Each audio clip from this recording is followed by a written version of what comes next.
The calm, tight-knit community of Kaufman County, Texas, was torn apart in early 2013 by a series of brutal, calculated murders that shocked both residents and the nation. What began as a single targeted killing soon spiraled into a saga of vengeance, power, and betrayal. The deaths of two respected prosecutors and the wife of one of them turned the county into a tense hotbed of fear and suspicion, leaving everyone questioning who could be next. The truth, when it finally came to light, would expose a dark, twisted plot of revenge, led by someone few could have imagined capable of such violence. The story began on January 31, 2013, when the usually quiet morning in Kaufman was shattered by the violent murder of Chief Assistant District Attorney Mark Holston. At 57 years old, Holston was a veteran prosecutor known for his relentless pursuit of justice. He had built a career taking on organized crime, drug cartels, and dangerous gangs. Despite making many enemies along the way, Holston had always stood firm in his commitment to the law. But as he walked to the courthouse that fateful morning, no one could have predicted that his life would end in such a cold-blooded manner. Just before 9 a.m., Holston was approached by a gunman. Witnesses recalled hearing two distinct bursts of gunfire. First, 5 slow and deliberate shots, followed by a brief pause, and then 3 more shots. One of those bullets struck Holston in the face, killing him instantly. Jason Stasny, a police officer who was just blocks away responding to a burglary call, rushed to the scene, but was too late to save Holston. The gunman had already escaped, getting into the passenger seat of a waiting white Ford Crown Victoria. The calculated nature of the attack, combined with the shooter's tactical gear and bulletproof vest, suggested a level of planning that left investigators unnerved. This was not a random act of violence, it was an execution. The crime scene provided few clues. The shooter had used a revolver, leaving behind no shell casings, but the details witnesses recalled, the white car, the gear, and the methodical approach, painted a picture of a highly organized killing. More chilling was the fact that one witness heard Holston utter the words, "I'm sorry," just before being shot, suggesting that the killer might have had a personal vendetta. News of Holston's murder spread quickly through Kaufman County, and the community was immediately on edge.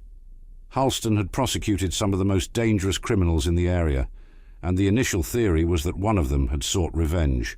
The fear of further attacks spread among law enforcement officers and officials. If someone had targeted Holston for his role in the justice system, who else might be next? Kaufman County District Attorney Mike Stewart, who had worked closely with Holston for years, was deeply affected by the murder. At a press conference, Stewart made an emotional plea to the public, vowing to find the person or persons responsible for Holston's death. "We lost a really good man," Stewart said. "I hope the people that did this are watching, because we're confident that we're going to find you.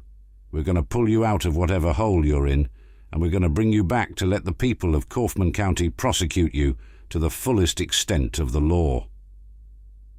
Stewart's words resonated with the community, but behind the scenes, investigators were struggling to find any concrete leads. They combed through Holston's past cases, suspecting that his work as a prosecutor might have made him a target for revenge. One of the most prominent theories was that Holston had been killed by members of the Aryan Brotherhood, a violent white supremacist gang.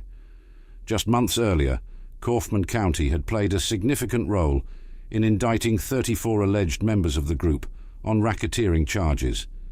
The Aryan Brotherhood had made threats against law enforcement in the past, and some believed this might be the gang making good on those threats.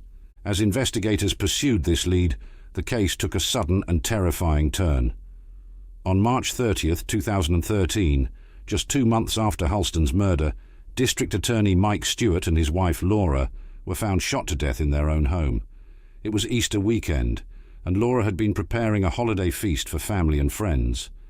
When her friend, Leah Phillips, stopped by to deliver vegetables, she found the house eerily quiet. Phillips called her son, a Dallas police officer, who accompanied her inside the house, where they discovered the gruesome scene. Both Mike and Laura Stewart had been gunned down in their living room. The nature of the murders mirrored Halston's death. There were no signs of forced entry, and the shooter had driven away in a white Ford Crown Victoria, just as witnesses had reported in Halston's case. The killer had struck again, and this time the message was even clearer. Someone was targeting Kaufman County's prosecutors. The town, already shaken by Halston's murder, now descended into full-blown panic. If the district attorney himself could be killed in his own home, no one was safe. With 2 prosecutors dead and a community in fear, law enforcement was under immense pressure to solve the case. Investigators continued to explore the Aryan Brotherhood theory, as well as other possible motives tied to the victims' professional roles. However, neither the murders nor the evidence fit the typical pattern of a gang-related hit. Then an anonymous tip came through to the Crime Stoppers hotline that shifted the focus of the investigation. The caller, who claimed responsibility for all 3 murders, left chilling details about the type of ammunition used in the killings, details that only someone directly involved would know. The tipster also issued a threat. Unless a specific judge was removed from office, more killings would follow. Investigators took the threat seriously, but were no closer to finding the killer. That is, until they noticed a pattern linking both Halston and the Stewarts to one person, a former Kaufman County Justice of the Peace named Eric Williamson.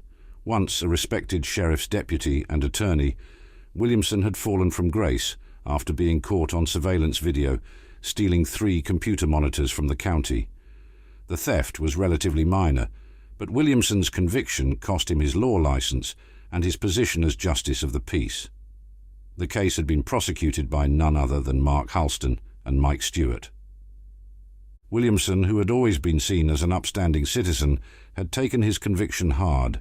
Friends and colleagues reported that he became increasingly bitter after losing his career and reputation. When investigators looked deeper into Williamson's actions following his conviction, they discovered something even more alarming.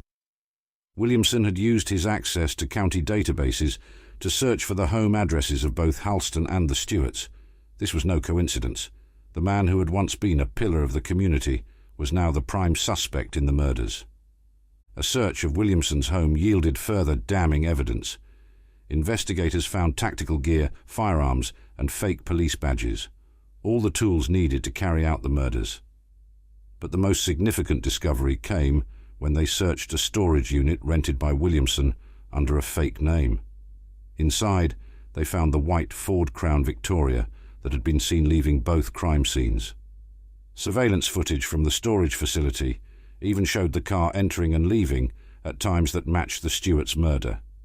For investigators, this was the smoking gun.